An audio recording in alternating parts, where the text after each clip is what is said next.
So what in your mind is the place of nature in this opera? Nature is well, a general main theme of the romanticism that I would say probably started with Goethe, and it is described very well when you see for him, for Werther, Charlotte is part of this nature. She's maybe the crown of the nature. He describes her as he describes the place he is. He talks about this fountain and the trees and the air and everything. He's always has this comparison to nature, which is kind of weird because, on the other hand, if he would be such a grounded, earthy guy, he would never commit suicide. He would be much more realistic. So it's a dreamy, with pink glasses scenery, but it always refers to nature, as again in the romantic movement. That was very important. The positive and the frightening side also. When you see Freischütz, for instance, and this to talk about ghosts and spooky things, that was also very important there. So, what common things you see between Werther and Hoffmann, the two roles you are singing? Well, both are suffering because of women, but this is something that probably most of the opera stories are made of. But it's another status, it's another stage or phase in the story. Werther never gets further than with his first love. He's always with this one woman, so he's kind of a very pure lover, whereas Hoffmann is, on contrary, always trying out new women to search for his satisfaction.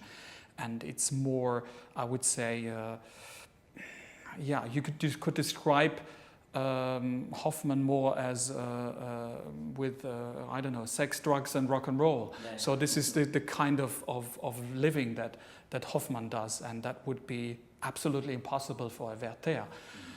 Nevertheless, both are maybe the most expressive sufferers of the French operatic world. How do you feel about the both? You have a preference of this type of poet? To be honest, it's not easy to play Werther,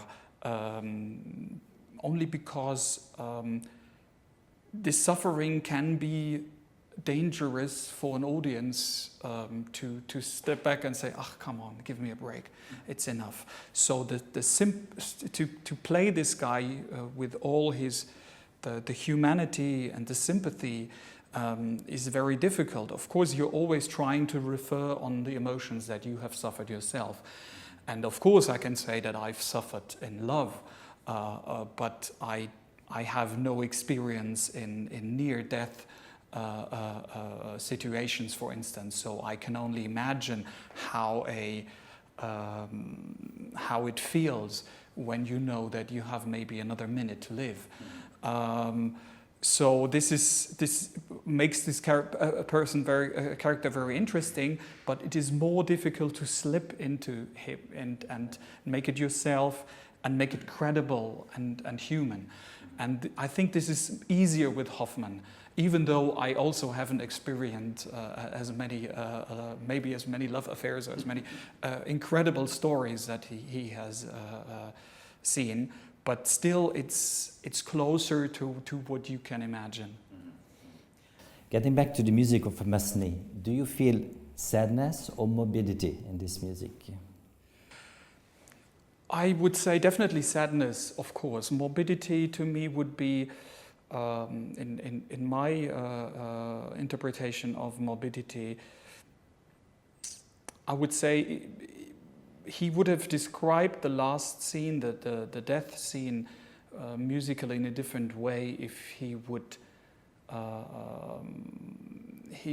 support, Massenet would support this idea of morbidity. There's always, it's sadness, it's suffering, but there's always still energy.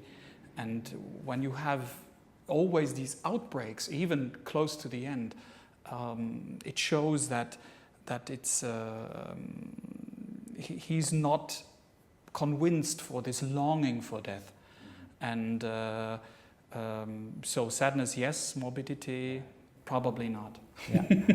So do you think that Werther likes this suffering as a person? Well, it might seem that he likes it, but that's a pathological description of someone who has this disease, that everyone outside believes that he's actually enjoying to suffer and to dig even deeper into the emotions and to the misery. But it's not the case. The person itself would of course, with pleasure, swap into someone else's situation and get out of this misery. It's something that it's the self-destruction that you cannot control, and it seems from the outside as something that you actually enjoy, but I'm sure it is not. Mm-hmm. And do you project something very personal of you in this role? You always have to, of course. As I said before, I mean, there are maybe some aspects and some moments in the opera where you can only estimate, and you cannot get back on or refer on your own experiences. But other than that, it's absolutely essential to not try to imitate someone, but to make this role your own and fill it with your personality, with your emotions, with your humanity, because only the real feelings and the real emotions can touch somebody else. Everything else is only a facade, can never be as deep. It's only a surface, and therefore it's very important that you have to open up yourself and really jump into this character. This is certainly one of the extraordinary things which came out during this production. It's extraordinary. That's why I think it's really the best theatre I personally have ever seen. Oh, thank you very much. So, since lately, millions of persons are watching opera via satellite transmission in cinemas. Many of them are not experts at all, and some of them it's even the first time that they've seen an opera. Could you briefly resume the story of Werther for them?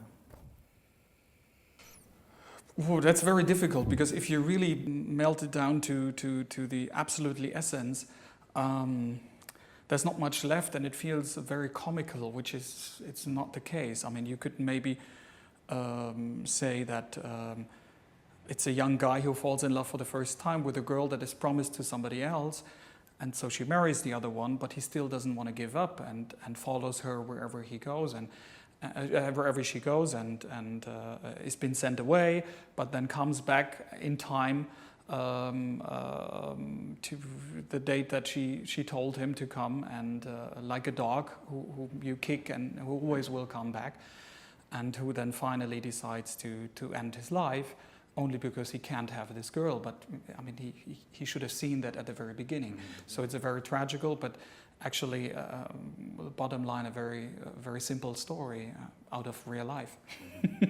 Yeah.